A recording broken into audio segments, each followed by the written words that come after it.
திருத்தணி சுப்பிரமணிய சுவாமி திருக்கோவிலின் மேற்கு பகுதியில் மாற்று மலைப்பாதை அமைக்கப்படும் என சட்டப்பேரவையில் தமிழக அரசு அறிவித்துள்ளது. தமிழக சட்டப்பேரவையில் இன்று கேள்வி நேரத்தின் போது பேசிய மின்சாரம், மதுவிலக்கு மற்றும் ஆயத்தீர்வைத்துறை அமைச்சர் திரு நத்தம் ஆர் விஸ்வநாதன், திருநெல்வேலி மின் பகிர்மான வட்டத்தை இரண்டாக பிரித்து தென்காசியில் புதிய மின் பகிர்மான வட்டம் அமைக்கப்படும் என தெரிவித்தார். நிதிநிலைமைக்கேற்ப அந்த திருநெல்வேலி வட்டத்தை இரண்டாக பிரித்து தென்காசியிலே ஒரு வட்டம் உருவாக்குவதற்கு மாண்பு அம்மாவுடைய அரசு பரிசீலிக்கும் என்பதை மாண்பு உறுப்பினர்களுக்கு தெரிவித்துக் கொள்கின்றேன். உடுமலை சின்னாறு சாலைகள் சீரமைக்கப்படும் என்றும் அங்கு உயர்மட்ட பாலம் ஒன்று விரைவில் அமைக்கப்படும் என்றும் சட்டப்பேரவையில் பேசிய நெடுஞ்சாலைகள் மற்றும் சிறு துறைமுகங்கள் துறை அமைச்சர் திரு எடப்பாடி கே பழனிசாமி தெரிவித்தார். வனத்துறை பகுதியிலே சாலை சீரமைக்க வேண்டும் என்று கேட்டுக்கின்றார்கள். வனத்துறையின் மூலமாக அனுமதி பெற்று அந்த சாலை சீரமைப்பதற்கு அரசு பரிசீலிக்கும் என்பதை தங்கள் வாயிலாக மாணவர்களுக்கு தெரிவித்துக் கொள்கின்றேன். திருத்தணியில் உள்ள சுப்பிரமணிய சுவாமி திருக்கோவிலுக்கு மேற்கு பகுதியில் மாற்றுப்பாதை அமைக்க நடவடிக்கை மேற்கொள்ளப்படும் என உணவு மற்றும் இந்து சமய அறநிலையத்துறை அமைச்சர் திரு ஆர் காமராஜ் தெரிவித்தார். திருத்தணி அருள்மிகு சுப்பிரமணிய சுவாமி திருக்கோவிலுக்கு மேற்கு பகுதியில் மாற்று மலைப்பாதை அமைக்கும் பணியினை மேற்கொள்ள நடவடிக்கை எடுக்கப்பட்டு வருகிறது என்பதனை மாண்புமிகு பேரவைத் தலைவர் வாயிலாக மாண்புமிகு உறுப்பினர் அவர்களுக்கு தெரிவித்துக் கொள்கிறேன். கோவை மாவட்டம் மேட்டுப்பாளையத்தை அடுத்த காரமடையில் கொப்பரை தேங்காய் கொள்முதல் நிலையம் அமைக்கப்படும் என்று கூட்டுறவுத்துறை அமைச்சர் திரு செல்லூர் கே ராஜு அறிவித்தார்.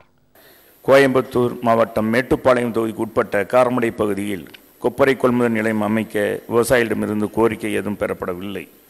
வெளிச்சந்தையில் கொப்பரை விலை அரசு ஆதரவு விலையை விட குறைவாக இருக்கும்போது காரமடை பகுதியில் கொப்பரை கொள்முதல் நிலையம் அமைப்பது குறித்து பரிசீலிக்கப்படும் என்பதை மாண்பு பேரவைத்தின் வாயிலாக மாண்பு உறுப்பினர்களுக்கு தெரிவித்துக் கொள்கிறேன். தமிழகம் முழுவதும் சாலைகளை சீரமைக்க 552 கோடி ரூபாய் நிதி ஒதுக்கீடு செய்யப்பட்டுள்ளதாக தெரிவித்த அமைச்சர் திரு SP வேலுமணி, மதுரை மாநகராட்சி பகுதிகளில் சாலைகளை சீரமைக்க உடனடியாக நிதி வழங்கப்படும் என குறிப்பிட்டார்.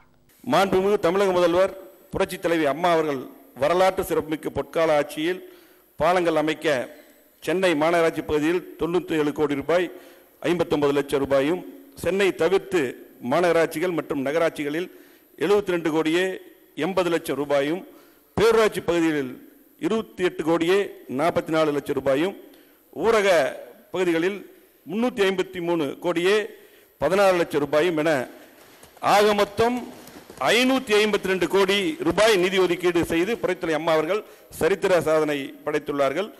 அதாவது கடந்த மைனாரிட்டி திமுக ஆட்சியை காட்டிலும் மாண்புமிகு அம்மாவுடைய ஆட்சியிலே 390 கோடி ரூபாய் அதிகமாக நிதி ஒதுக்கீடு செய்யப்பட்டது என்பதை தெரிவித்துக் கொண்டு, அந்த மதுரை மாநகராட்சிக்கு மாண்புமிகு புரட்சித்தலைவி அம்மா அவர்கள் 250 கோடி ஒதுக்கியதை உறுப்பினர் அவர்களே கோடிட்டு காண்பித்தார்கள். இப்பொழுது அங்கே இருக்கக்கூடிய சாலையெல்லாம் UGD வேலை செய்ததால் பழுதடைந்துள்ளது என்பதை தெரிவித்தீர்கள்.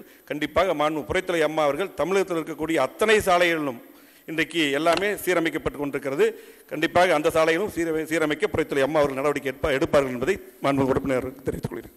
இதேபோன்று போரூர் மேம்பால பணிகள் விரைவில் தொடங்கப்படும். முதுகுளத்தூர் தொகுதியில் தொழிற்பேட்டை அமைக்கப்படும். வேலூர் மாவட்டம் கன்சால்பேட்டையில் கால்நடை பன்முக மருத்துவமனை அமைக்கப்படும் என்பன போன்ற மேலும் பல முக்கிய அறிவிப்புகள் சட்டப்பேரவையில் இன்று வெளியிடப்பட்டன.